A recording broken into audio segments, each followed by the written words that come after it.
Hello, ನಮಸ್ಕಾರ ಎಲ್ರಿಗೂ. ನಮ್ಮ ಸುಟ್ಕೆ ಸ್ಟೋರೀಸ್‌ಗೆ ಮತ್ತೊಮ್ಮೆ ಸ್ವಾಗತ. ಸೊ, ನಾವು ಇವತ್ತು ಹಂಪಿ ಸೀರೀಸಲ್ಲಿ ನಿಮಗೆ ನೆಕ್ಸ್ಟ್ ತೋರಿಸ್ತಿರೋ ಪ್ಲೇಸ್ ಹೆಸರು ಬಂದು ಅಂಜನಾದ್ರಿ ಅಂತ. ಸೊ, ನೀವು ಅಲ್ಲಿ ನೋಡ್ತಿದ್ದೀರಲ್ಲ ಅದೇ ಅಂಜನಾದ್ರಿ ಬೆಟ್ಟ.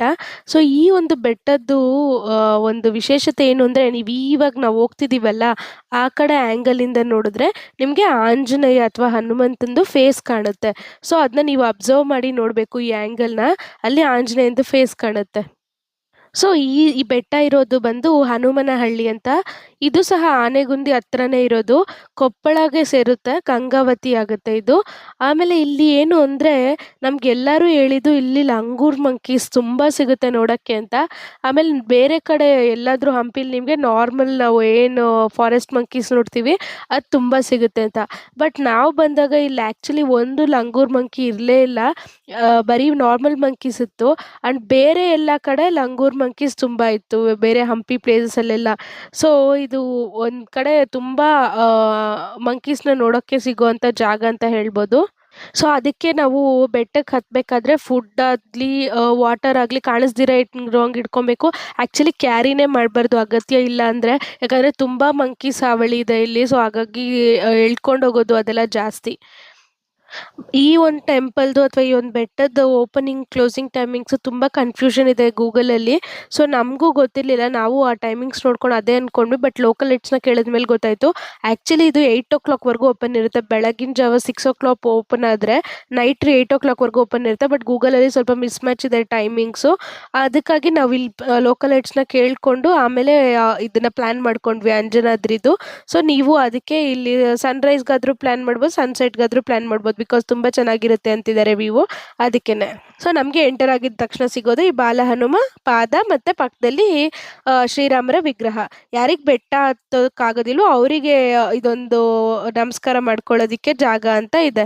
ನಾವೀಗಿರೋದು ಅಂಜನಾದ್ರಿ ಬೆಟ್ಟದ ಸ್ಟಾರ್ಟಿಂಗ್ ಪಾಯಿಂಟಲ್ಲಿ ಹನುಮಂತವ್ರು ಹುಟ್ಟಿರೋಂಥ ಜಾಗ. ಬನ್ನಿ ನೋಡೋಣ. ಸೊ, ಇದು ಒಂದು ಹೈಕ್ ಬಂದು ಒಂದು 575 ಸ್ಟೆಪ್ಸು. ಅಲ್ಲಿ ಹತ್ತದ್ಮೇಲೆ ನೀವು ಪೀಕ್ ರೀಚ್ ಆಗ್ತೀರಾ. ಸೊ, ಸ್ಟಾರ್ಟಿಂಗ್ ನಿಮ್ಗೆ ಈ ಥರ ಸಿಗುತ್ತೆ. ಬಟ್ ಆಮೇಲೆ ಹೋಗ್ತಾ, ಹೋಗ್ತಾ, ಹೋಗ್ತಾ ಫುಲ್ ಸ್ಟೆಪ್ಸೇ ಇರುತ್ತೆ. ಈ ಥರ ಎಲ್ಲೂ ನಿಮ್ಗೆ ಇಷ್ಟೊಂದು ಜಾಗ ಎಲ್ಲ ಸಿಗೋದಿಲ್ಲ. ಸೊ, ನಾನು ಆಗ್ಲೇ ಹೇಳ್ದಂಗೆ ಇದು ಅಂಜನಾದ್ರಿ ಬೆಟ್ಟದಲ್ಲಿ ಏನಕ್ಕೆ ಫೇಮಸ್ಸು ಅಂದರೆ, ಆಂಜನೇಯ ಹುಟ್ಟಿದಂಥ ಜಾಗ ಅಂತೇಳಿ ಅಂಜನಾದ್ರಿ ಫೇಮಸ್ಸು. ಸೊ, ಈ ಒಂದು ಅಂಜನಾದ್ರಿ ಬೆಟ್ಟದಲ್ಲಿ ಏನು ಅಂದರೆ, ಎಲ್ಲೂ ನಮಗೆ ಅಂಜನಾ ದೇವಿ ಅಂದರೆ ಆಂಜನೇಯ ಅವ್ರ ಅಮ್ಮ ಅಂಜನಾ ದೇವಿ ಎಲ್ಲೂ ಮೂರ್ತಿ ರೂಪದಲ್ಲಿ ಸಿಗಲ್ಲ. ಬಟ್ ಇಲ್ಲಿ ಮೂರ್ತಿ ರೂಪದಲ್ಲಿ ಪೂಜೆ ಮಾಡ್ತಾರೆ ಅವ್ರ ಅಮ್ಮನಿಗೂ ಸಹ. ಅದೊಂದು ಇಲ್ಲಿ ಸ್ಪೆಷಲ್ ವಿಷಯ. ಅವ್ರ ಅಪ್ಪ ಬಂದು ಕೇಸರಿ ಅಂತ, ಅವರು ವಾನರ ಸೈನ್ಯರ ಮಹಾರಾಜರಾಗಿರ್ತಾರೆ. ಸೊ, ಅವ್ರ ಅಮ್ಮ ಅಂಜನಾ ಅವರು ಇರುವಂಥ ಬೆಟ್ಟ ಆಗಿರೋದ್ರಿಂದ ಇದನ್ನ ಅಂಜನಾದ್ರಿ ಅಂತ ಕರೀತಾರೆ. ಮತ್ತೆ ಆಂಜನೇಯ ಅಂದರೆ ಅಂಜನಾ ಅವರ ಮಗ ಆಗಿರೋದ್ರಿಂದ ಆಂಜನೇಯ ಅಂತ ಹೆಸರು ಬರುತ್ತೆ. ಸೊ, ಈ ಥರ ಒಂದು ಟ್ರೆಕ್ ಮಾಡ್ಕೊಂಡು ಹೋದ್ರೆ ನಾವು ಪೀಕಿಗೆ ರೀಚ್ ಆಗೋವಂಥದ್ದು. ಸೊ, ನಮ್ಗೆ ಈ ಒಂದು ಸ್ಟೆಪ್ಸ್ ಕ್ಲೈಂಬ್ ಮಾಡ್ಕೊಂಡು ಹೋಗೋದಕ್ಕೆ ಅರೌಂಡ್ 25-30 ಮಿನಿಟ್ಸ್ ಆಯಿತು. ಸ್ಪೀಡಾಗಿ ಹತ್ತೋರು 20 ಮಿನಿಟ್ಸಲ್ಲೇ ಹತ್ಬೋದು. ಬಟ್ ಏನು ಅಂದರೆ, ನಾವು ಬಂದಿದ್ದು ಇಲ್ಲಿ ಸ್ಯಾಟರ್ಡೆ ಆಗಿರೋದ್ರಿಂದ ಇಲ್ಲಿ ವಿಶೇಷವಾಗಿರುತ್ತೆ ಸ್ಯಾಟರ್ಡೆ. ಹಾಗಾಗಿ ಜನನೂ ಜಾಸ್ತಿ ಇರುತ್ತೆ. ಯೂಶ್ವಲಿ ಆದರೆ ನಿಮ್ಗೆ ಇಷ್ಟು ಫುಟ್ ಫಾಲ್ಸ್ ಇರೋದಿಲ್ಲ. ಹಂಗಾಗಿ ನಿಮಗೆ ಕ್ರೌಡು ಕಡಿಮೆ ಇರ್ತಾರೆ. ಆಮೇಲೆ ನೀವು ಸ್ಟೆಪ್ಸ್ ಹತ್ತೋ ಹತ್ರ ಜಾಸ್ತಿ ಜನ ಇರೋದಿಲ್ಲ. ಸೊ, ಫಾಸ್ಟಾಗಿ ಹತ್ತಿದ್ರೆ 20 ಮಿನಿಟ್ಸಲ್ಲಿ ಹತ್ಬೋದು. ನಾವು ಒಂದು 25-30 ಮಿನಿಟ್ಸಲ್ಲಿ ಹತ್ತಿದ್ವಿ. ನಮಗೆ ಬೆಟ್ಟ ಹತ್ತದ್ಮೇಲೆ ಫಸ್ಟು ವ್ಯೂ ಸಿಕ್ಕಿದ್ದು ಇದು ಸದರ್ನ್ ಪಾರ್ಟಲ್ಲಿ ಹಂಪಿ ರ್ಯೂನ್ಸ್ ಏನು ಫೇಮಸ್ ಮಾನ್ಯುಮೆಂಟ್ಸ್ ಇದೆಯಲ್ಲ, ಅದೆಲ್ಲ ಒಂದೇ ನೋಟದಲ್ಲಿ ನೋಡ್ಬೋದು. ನಾವು ಇಲ್ಲಿ ಮೇಲೆ ಹತ್ತದ್ಮೇಲೆ ಸದರ್ನ್ ಪಾರ್ಟ್ ಆಫ್ ಹಂಪಿ ಅಂದರೆ ಹಂಪಿಯ ಮಾನ್ಯುಮೆಂಟ್ಸ್, ಫೇಮಸ್ ಮಾನ್ಯುಮೆಂಟ್ಸ್ ಇದೆಯಲ್ಲ, ವಿರೂಪಾಕ್ಷ ಟೆಂಪಲಿಂದ ಹಿಡಿದು ವಿಜಯ ವಿಠ್ಠಲ ಟೆಂಪಲ್‌ವರೆಗೂ ಎಲ್ಲ ಮಾನ್ಯುಮೆಂಟ್ಸು ಒಂದು ಲುಕ್ಕಲ್ಲಿ ನಾವು ಕ್ಯಾಪ್ಚರ್ ಮಾಡ್ಬೋದು. ಅಷ್ಟು ಚೆನ್ನಾಗಿ ಕಾಣುತ್ತೆ. ಎಷ್ಟು ಕ್ಲಿಯರಾಗಿ ಕಾಣುತ್ತೆ ಅಂದರೆ, ನಮ್ಗೆ ಈ ಒಂದು ವ್ಯೂ ಪಾಯಿಂಟಿಂದ ನಮಗೆ ವಿಜಯ ವಿಠ್ಠಲ ಟೆಂಪಲಲ್ಲಿ ನಮ್ಮ ಫೇಮಸ್ ಮಾನ್ಯುಮೆಂಟ್ ಇದೆಯಲ್ಲ ಸ್ಟೋನ್ ಚಾರಿಯಟ್ಟು, ಅದನ್ನು ಸಹ ಐಡೆಂಟಿಫೈ ಮಾಡೋಕ್ಕಾಯ್ತು. ಅಷ್ಟು ಚೆನ್ನಾಗಿ ಕಾಣುತ್ತೆ ಇಲ್ಲಿಂದ. ಸೊ, ನೀವು ನೋಡ್ತಿದ್ದೀರಲ್ಲ ಅದೇ ವಿಜಯ ವಿಠ್ಠಲ ಟೆಂಪಲು. ಅಲ್ಲಿಂದ ನಿಮ್ಗೆ ಎಷ್ಟು ಕ್ಲೀನಾಗಿ ಕಾಣ್ತಿದೆ ಅಂದರೆ ಅಷ್ಟು ಚೆನ್ನಾಗಿ ಕಾಣ್ತಿದೆ. ಆ್ಯಕ್ಚುಲಿ ಹೇಳ್ಬೇಕಂದ್ರೆ ಆ ಒಂದು ಸ್ಟೋನ್ ಚಾರಿಯಟ್ ನೋಡೇ ನಮಗೆ ಗೊತ್ತಾಗಿದ್ದು ಅದು ವಿಜಯ ವಿಠ್ಠಲ ಟೆಂಪಲ್ ಅಂತ. ಸೊ, ಅದು ಬಿಟ್ಟರೆ ತುಂಗಭದ್ರಾ ನದಿ ಇದಕ್ಕೆ 360 ಡಿಗ್ರೀಸಲ್ಲೂ ಒಂದು ಸರ್ಕಲ್ ಶೇಪಲ್ಲಿ ರೌಂಡಾಗಿರುತ್ತೆ. ಆ ವ್ಯೂನು ತುಂಬ ಚೆನ್ನಾಗಿರುತ್ತೆ. ಆ್ಯಂಡ್ ಇನ್ನು ಪ್ಯಾಡಿ ಫೀಲ್ಡ್ಸು ಪಕ್ಕದಲ್ಲಿ, ಮತ್ತು ಒಂದು ಸೀನಿಕ್ ಲ್ಯಾಂಡ್ಸ್ಕೇಪು, ಸುತ್ತ ಎಲ್ಲ ಬೆಟ್ಟಗಳು, ಅದು ಕಲ್ಲಿಂದು ಅದೇನು ಹೇಳ್ತಾರೆ ಬೌಲ್ಡರ್ಸ್ ಅಂತಾರಲ್ಲ, ಆ ಥರ ಒಂದು ಬೆಟ್ಟದ್ದು ಸೀನಿಕ್ ವ್ಯೂ ಲ್ಯಾಂಡ್ಸ್ಕೇಪು. ಆಮೇಲೆ ಬನಾನಾ ಪ್ಲಾಂಟೇಶನ್ ಇದೆ ಅಲ್ಲಲ್ಲಿ. ಆಮೇಲೆ ತೆಂಗಿನ ತೋಟ ಇದೆ, ಬಾಳೆ ತೋಟ ಇದೆ, ಎಲ್ಲ ಎಷ್ಟು ಚೆನ್ನಾಗಿ ಕಾಣುತ್ತೆ ಅಂದರೆ ಇಲ್ಲಿಂದ ಅದೊಂದು ಸೀನಿಕ್ ವ್ಯೂ ಆಗೋದಕ್ಕೋಸ್ಕರ ಆದರೂ ಈ ಒಂದು ಅಂಜನಾದ್ರಿ ಬೆಟ್ಟ ಮಿಸ್ ಮಾಡ್ದಿರ ಬರಬೇಕು. ಬಟ್ ನಮ್ಮದು ಇನ್ನೊಂದೇನು ಮಿಸ್ ಆಯಿತು ಅಂದರೆ ಸನ್ಸೆಟ್ ವ್ಯೂ. ಯಾಕೆ ಅಂದರೆ ನಾವು ಬಂದಿದ್ದ ದಿನ ಇಲ್ಲಿ ಫುಲ್ಲಿ ಕ್ಲೌಡಿ ಆಗಿತ್ತು, ಹಾಗಾಗಿ ಸನ್ಸೆಟ್ ವ್ಯೂ ನೋಡೋಕ್ಕಾಗಲಿಲ್ಲ. ಇದು ದರ್ಶನಕ್ಕೆ ಹೋಗೋವಂಥ ಜಾಗ. ನಾವು ಹತ್ತಿದ ತಕ್ಷಣ ನಮ್ಗೆ ರೈಟ್ ಹ್ಯಾಂಡ್ ಸೈಡ್ ಬಂದು ದರ್ಶನಕ್ಕೆ ಹೋಗೋ ದಾರಿ ಇರುತ್ತೆ, left hand side view point ಇರುತ್ತೆ. ಸೊ ಒಳಗೆ ವಿಡಿಯೋ ಕವರ್ ಮಾಡೋಕ್ಕೆ ಬಿಡೋದಿಲ್ಲ, ಹಾಗಾಗಿ ನಾವು ಇಲ್ಲಿವರೆಗೂ ಮಾತ್ರ ತೋರ್ಸೋಕ್ಕಾಗುತ್ತೆ. ಒಳಗೆ ಇನ್ನೂ ಆಂಜನೇಯನ ಮೂರ್ತಿ ಬಂದು ಅದು ಕೆತ್ತನೆಯ ಮೂರ್ತಿ ಅಲ್ಲ ಅಂತೆ, ಉದ್ಭವ ಮೂರ್ತಿ ಇಲ್ಲಿರೋದು. ಹಾಗಾಗಿ ಇದು ವಿಶೇಷವಾಗಿರುತ್ತೆ. ಅಷ್ಟೇ ಅಲ್ದಿರ ಇಲ್ಲಿ ಒಳಗೇನು ಅಂದರೆ ಅಂಜನಾ ವಿಗ್ರಹನೂ ನೋಡ್ಬೋದು, ರಾಮ ಸೀತೆಯರ ವಿಗ್ರಹನೂ ನೋಡ್ಬೋದು.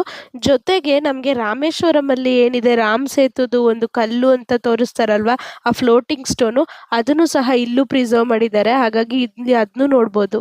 ಆ್ಯಂಡ್ ಅದರಲ್ಲಿ ಆ ಒಂದು ಅಕ್ವೇರಿಯಂ ಟೈಪ್ ಹಾಕಿ ಆ ಒಂದು ಸ್ಟೋನ್ ಹಾಕಿ ಸ್ಟೋನ್ದು ವೆಯ್ಟು ಸಹ ಮೆನ್ಷನ್ ಮಾಡಿದ್ದಾರೆ. ಅರೌಂಡ್ 20 kgs ಏನೋ ಮೆನ್ಷನ್ ಮಾಡಿದ್ದಾರೆ. ಅದನ್ನು ಫ್ಲೋಟ್ ಆಗ್ತಿದೆ ಆ 20 kgs ಅಂದರೆ ಆ ಒಂದು ಸ್ಟೋನ್ಗಿರೋ ಸ್ಪೆಷಾಲಿಟಿ ನಾವು ತಿಳ್ಕೊಬೋದು.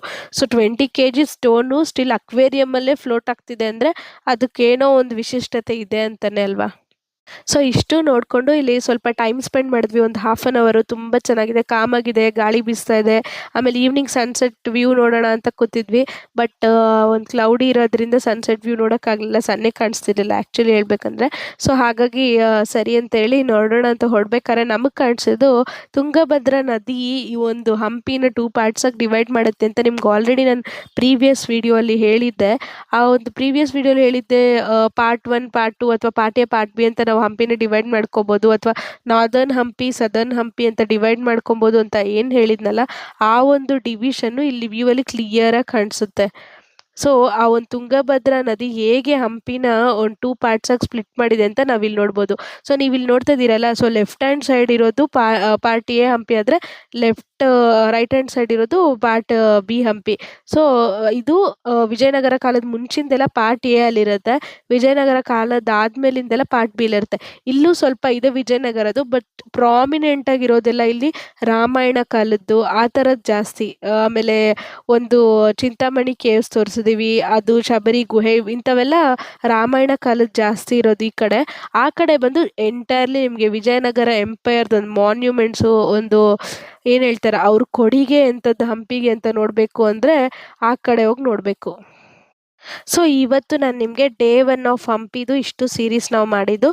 ಡೇ 1 ನಾವು ಹೇಗೆ ಟ್ರಾವೆಲ್ ಆದ್ವಿ, ಎಲ್ಲಿಂದ ಹೇಗೆ ನೀವು ರೂಟ್ನ ಮಾಡ್ಕೋಬೋದು ಆನೆಗುಂದಿ ಈ ಕಡೆದು ನೋಡೋದಕ್ಕೆ ಅಂತ ಈಗ ಹೇಳ್ತೀನಿ. ಸೊ ನೀವೇನು ಮಾಡ್ಬೋದು ಅಂದರೆ ಬೆಂಗಳೂರಿಂದ ಹೊರಟ್ರೆ ನಾನು ಹೇಳ್ತಿರೋದು, ಬೇರೆ ಕಡೆಯಿಂದ ಇದ್ದರೆ ಆ್ಯಸ್ ಪರ್ ಟೈಮಿಂಗ್ಸ್ ನೀವು ಅಡ್ಜಸ್ಟ್ ಮಾಡ್ಕೊಬೋದು. ಸೊ ಬೆಂಗಳೂರಿಂದ ಹೊರಟ್ರೆ ನೀವು ಅಲ್ಲಿ ರೀಚ್ ಆಗೋದಕ್ಕೆ ಇಲ್ಲ ಅರೌಂಡ್ 4-5 ಹಂಗೆ ಬಿಟ್ಟರೆ ಒಂದು 10 o'clock ಹಂಗೆ ರೀಚ್ ಆಗ್ತೀರಾ. 10 o'clock ರೀಚ್ ಆಗಿ ನೀವು ಫ್ರೆಶ್ ಅಪ್ ಆಗಿಬಿಟ್ಟು ಫಸ್ಟು ಚಿಂತಾಮಣಿ ಕೇವ್ಸ್ಗೆ ಹೋಗ್ಬಿಟ್ರೆ, ಚಿಂತಾಮಣಿ ಕೇವ್ಸ್ ನೋಡಿಕೊಂಡು ಆಮೇಲೆ ಅಲ್ಲೇ ಗಗನ ಮಹಲು ಮತ್ತು ರಂಗನಾಥ ಸ್ವಾಮಿ ಟೆಂಪಲು ತುಂಬ ಹತ್ರ ಇದೆ ಚಿಂತಾಮಣಿಗೆ, ಅದನ್ನು ನೋಡ್ಕೊಬೋದು. ಅದನ್ನು ನೋಡ್ಕೊಂಬಿಟ್ಟು ಆಮೇಲೆ ಅಲ್ಲೇ ಇನ್ನೊಂದು ಚೂರು ಮುಂದೆ ಬಂದರೆ ನಿಮಗೆ ಈ ಪಂಪ ಸರೋವರ, ಶಬರಿ ಕೇವು ಏನು ತೋರಿಸಿದ್ವಿ ನಾವು ಅವೆಲ್ಲ ಸಿಗುತ್ತೆ. ಅದನ್ನು ನೋಡಿಕೊಂಡು ಅದೇ ಹೋಗ್ತಾ ಬರ್ತಾ ದಾರಿಯಲ್ಲೇ ನಿಮಗೆ ಬುಕ್ಕಾ ಅವ್ರ ಬ್ರಿಡ್ಜ್ ನಾವೇನು ತೋರಿಸಿದ್ವಿ ಅಥವಾ ಬುಕ್ಕಾ ಆಕ್ವಿಡಕ್ಟ್ ಅಂತ ಏನು ಹೇಳ್ತಾರೆ ಅದು ಸಹ ಕಾಣುತ್ತೆ. ಅದನ್ನು ನೋಡಿಕೊಂಡು ಆಮೇಲೆ ದುರ್ಗಾ ಟೆಂಪಲ್ನ ನೋಡಿಕೊಂಡು, ದುರ್ಗಾ ಫೋರ್ಟ್ ಅಥವಾ ದುರ್ಗಾ ಟೆಂಪಲ್ ಅಂತ ಏನು ಹೇಳಿದೆ ವಾಲಿ ಗುಹೆ ಎಲ್ಲ ತೋರಿಸಿದ್ವಲ್ಲ ಅದನ್ನು ನೋಡಿಕೊಂಡು ಅಲ್ಲಿಂದ ಕೊರಾಕಲ್ ಬೋಟ್ ರೈಡು ಮತ್ತು ಕ್ಲಿಫ್ ಜಂಪಿಂಗು ಇವೆಲ್ಲ ನೋಡಿಕೊಂಡು ನೀವು ಈ ಒಂದು ಒಣಕೆ ಕಿಂಡಿ ಕೇವ್ಸ್ ಅಂತ ತೋರಿಸಿದ್ವಲ್ಲ ಲಾಸ್ಟ್ ವಿಡಿಯೋಲಿ, ಅದನ್ನು ಕವರ್ ಮಾಡಿ ಲಾಸ್ಟಿಗೆ ನೀವು ಅಂಜನಾದ್ರಿಗೆ ಬಂದರೆ ಸನ್ಸೆಟ್ ವ್ಯೂ ನೋಡ್ಬೋದು. ಆಮೇಲೆ ಇದು ಟೈಮಿಂಗ್ಸು ಹಂಗೆ ಇದೆ. ಸೊ ಇದನ್ನು ಲಾಸ್ಟಿಗೆ ಇಟ್ಕೊಂಡ್ರೂ ಪರವಾಗಿಲ್ಲ, ಆ ಥರ ಇದೆ. ಸೊ ಹಾಗಾಗಿ ಇದೇನು ಅಂದರೆ ನೀವು ಈ ಥರ ಹೋದರೆ ನಿಮಗೆ ರೂಟ್ ಮ್ಯಾಪು ಕರೆಕ್ಟಾಗಿ ಸರಿ ಹೋಗುತ್ತೆ. ಬಿಕಾಸ್ ನೀವು ಸ್ಟಾರ್ಟಿಂಗ್ ಹೋಗ್ಬೇಕಾದ್ರೇ ನಿಮ್ಗೆ ಅಂಜನಾದ್ರಿ ಸಿಗುತ್ತೆ, ಆನೆಗುಂಡಿ ಎಂಟರ್ ಆಗಿಬಿಟ್ಟು ನೀವು ಬೇರೆ ಕಡೆ ಹೋಗ್ಬೇಕಾದ್ರೆ. ಬಟ್ ಅದನ್ನ ಬರಬೇಕಾದ್ರೆ ನೋಡಿದ್ರೆ ನಿಮಗೆ ಒಂದು ಚೆನ್ನಾಗಿ ಟೈಮ್ ಫ್ರೇಮು ಮ್ಯಾಚ್ ಆಗುತ್ತೆ ಹೋಗಿ ಎಲ್ಲ ನೋಡ್ಕೊಂಡು ಬರೋದಕ್ಕೆ. ಸೊ ಇದು ನಮ್ಮ ಡೇ 1 ಐಟಿನರಿ ಆಗಿತ್ತು. ಸೊ ಇವತ್ತು ನಿಮಗೆ ಈ ವಿಡಿಯೋ ಮತ್ತು ಈ ಒಂದು ಸೀರೀಸು ಎಲ್ಲ ಇಷ್ಟ ಆಗಿದ್ರೆ ಪ್ಲೀಸ್ ಲೈಕ್ ಮಾಡಿ, ಶೇರ್ ಮಾಡಿ, ಸಬ್ಸ್ಕ್ರೈಬ್ ಮಾಡಿ.